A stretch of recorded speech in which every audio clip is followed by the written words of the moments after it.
Right, we're going to be moving on swiftly to our next story this evening.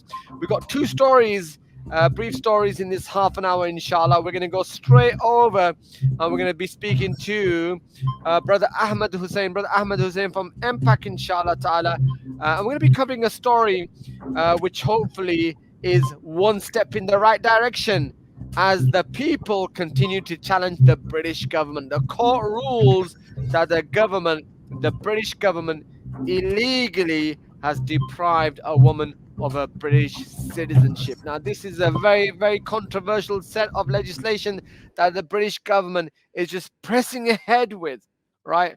Under the pretext of anti-terrorism legislation, and whatever clause it is or whatever piece of legislation it is, right? I'll tell you what it is in a minute. The British Nationality Act 1981, right? So they've been arguing pro and against, anti against that. But the legislation itself in question was something that I was reading about earlier, and of course our guest, I'm sure, will enlighten us with this earlier. The Home Secretary Priti Patel has been dealt with an embarrassing, more importantly, a major blow after the Court of Appeal ruled that the government had unlawfully stripped a British woman of her citizenship without notifying her of the fact. I mean, this is very, very worrying, right? And my concern is, right, is that a lot of us are not even aware of some of this legislation that is getting passed, right? And what are the possible implications? Let's go straight to Brother Ahmed Hussein. Assalamu alaikum, Brother Ahmed Hussein. Assalamu alaikum. Can you hear me okay? Yes, yes, I can hear you, Akhi. Can you hear me? Alhamdulillah. And Alhamdulillah, Akhi. glad Good be to here, have you Hafiz. with us on Friday Night Live again, inshallah ta'ala. We've got about 10 minutes. Let's try to cover this story, inshallah. UK government, what is it after, man, here? You unlawfully removing citizenship of its fellow citizens, obviously disproportionately impacting, obviously, people of ethnic minorities over the indigenous white. I mean, what is this? Is it the latest another step in the direction of trying to bring in these draconian legislations against the Muslim community? Brother Ahmed, what's Yeah, happening? so let me paint you the bigger picture. Obviously, Yeah, anything that embarrasses Priti Patel should be celebrated. That's yeah, fantastic. But let me rain on the parade a little bit. So yeah. this woman in particular, she had her citizenship stripped in 2019. Her lawyers didn't find out that it was stripped until 2020. So When not did even the she find out? lawyers. So she probably found out similar time, I guess. With her lawyers, yeah. So not even her lawyers were notified, and you can't tell me that you can't reach a lawyer.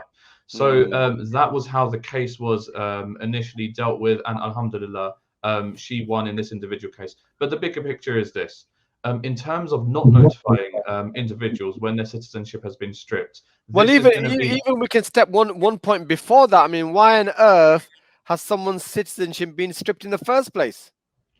I Right, mean, and what is this. the legislation that is allowing that to happen, right? And can it happen to me when I decide to go Pakistan next month? Yeah, it could especially happen to you. Is your audience mainly subcontinental? Especially to me, bro. What are you trying to say, man? Yeah. Well, if you're sharing a platform with me, then yeah, we might both have our citizenship because Man, I'll be not citizenship invite you stripped. next time, Akhi, man. Well, if it's going to happen, we may as well embrace the inevitable. But if your audience is mainly, Pakistani, Bangladeshi, Indian background, you are Right. especially at risk because here's the loophole to keep in mind. Stripping citizenship is actually a human rights violation. So how does the Right. UK government work around this? Mm. Conveniently, their loophole is if theoretically you can apply for citizenship elsewhere, then they are giving themselves the power to strip your Mm. citizenship. What this Right. means for myself, as who has Bangladeshi parents, yourself, do you have Pakistani parents or Yeah. grandparents? Yeah. Because you could theoretically apply for Pakistani citizenship, the Mm. government will give themselves the power to strip your citizenship if they see you as a threat to national security. And Right. and even before this new legislation, this is new legislation that I'm talking about, even Yeah. before this new legislation comes out, people have been getting hit with this, stripping This people. this new set of legislation, and by the way, Friday night listeners, if you're listening, man, and my citizenship ever gets revoked, man, I'm expecting my listeners there to be launching a campaign, yeah, supporting me. But anyway, I hope that doesn't happen. I'm sorry to tell you, bro. Clause 27 of the Nationality and Borders Bill. Once your citizenship is stripped and you're out of the country, you can't appeal. Wow, there Once you you're go. gone, you're gone. This is some crazy stuff that I'm hearing tonight on tonight's show. You're hearing it live on Friday Night Live, right? So tell us about the background of this law that's allowing or giving the government the right to be able to invoke this kind of draconian action. What is that? So the Nationality and Borders Bill is ostensibly, on the face of it, it's Yeah. about tackling illegal immigration. Ah. And when you see the language that they use, Priti Patel, when she comes in front of select committees, she Mm, carefully uses illegal immigrants. She carefully uses words like economic migrants and so on. But mm, sometimes the mask slips. The last time she came up in front of a committee, she accidentally said, "Oh, these economic migrants can claim asylum elsewhere." The mask slipped for just that moment. So what is mm, she doing? This legislation is just a dog whistle for their voter base. She knows who mm. their voter base is. It's Correct. bigots and it's racists. Mm, What they don't realize is that there are 6 million people who are potentially affected by this. And of mm, course, people of color, Asians, Africans, Caribbeans, and so on, we're going to mm, be on the front lines. What they don't realize, or perhaps they do, is that there are plenty of non-brown people, non-black people who are affected by this as well. Anyone mm. who's from Europe, anyone who's from the EU, Yeah. anyone who is in Northern Ireland, anyone who lives Mm. in Northern Ireland, they are under threat as well. And Right, it's all but because Ahmed, some people might be listening, right? And some people will saying, "Well, brother, if you keep yourself to yourself and you work hard and you study hard, right, and you don't make no trouble, then you are okay, no problem at all." well, Is 2017, it this is it really government. that simplistic? No, it's not. No, it's not. One word for you.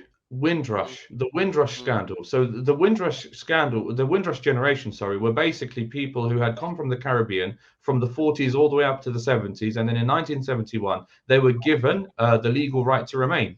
It was just a mm, blanket statement, a blanket legal statement. You guys are all citizens. They were never given paperwork because why do they need paperwork? They're legal citizens now.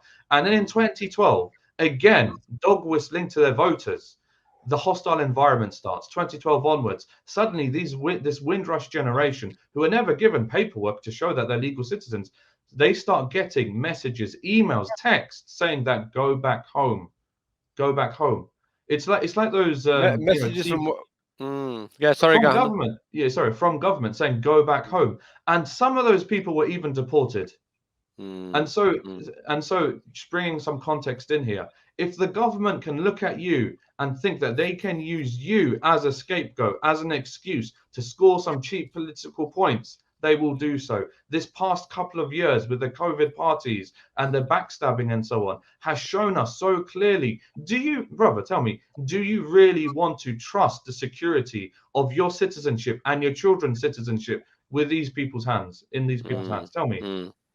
Would you Quite want to trust your citizenship in Well, their hands? why don't we put that question out to our listeners? 01582 48182207948182. Pretty alarming stuff that I'm hearing, Can to I be honest with you. can I If end on a I'm going to be really positive? honest, okay, do you want to end on a positive already? Yeah. I was going to ask you the next question, which is, Oh, sure. Go ahead. bro. Sorry, I heard the music. I thought it was Yeah, over. exactly. No, no, no. The music is just a cue for me to go out to my listeners and say, "Hey, listeners, if you're hearing this, what are your thoughts, man? I want to hear from our listeners, right?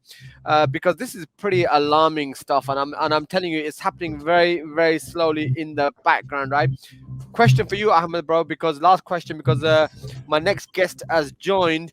What do we do about this, man? How do we challenge the government? Can we challenge the government? Can we really put any pressure in getting this readdressed? I'm going to paint you the biggest picture I can. Okay. Go on then, What bro. we have to, anyone with their eyes opened has known for years now that we are being used as political footballs. The answer has to be, how do we beat them at their own game if we're being used as political footballs? And it means we have to organize I'm in not very good between at football, general. bro.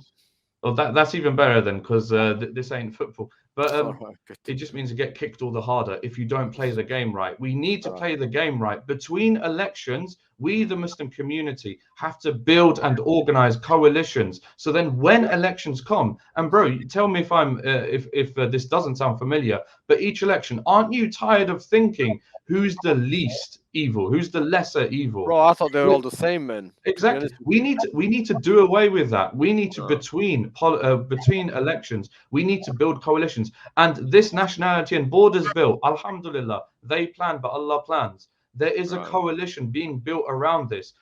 Just last week, there was a rally outside the Lord of what was it called, the House of Lords. There was a Mm. rally making noise, making them know that we are listening to what they are saying and we will oppose them. We were making as much noise as possible we could outside the House of Lords, and that pressure is going to carry on. That was Right. one way, protests Right. and rallies. There's Right, going to brother be less Ahmed. writing Unfortunately, we've campaigns. run out of time. I need to bring my next guest on, right? But Sure. producers, get brother Ahmed booked in for half an hour next time, inshallah, so we can discuss some of these stories in a lot more detail. Brother Ahmed, Jazakallah khair for joining us on Friday Night Live. This is Ahmed. That was Ahmed Hussein from MPAC, and we were discovering the embarrassment that has been levied at the government and Pri Patel, as this case has obviously been overturned in the favor of the defendant.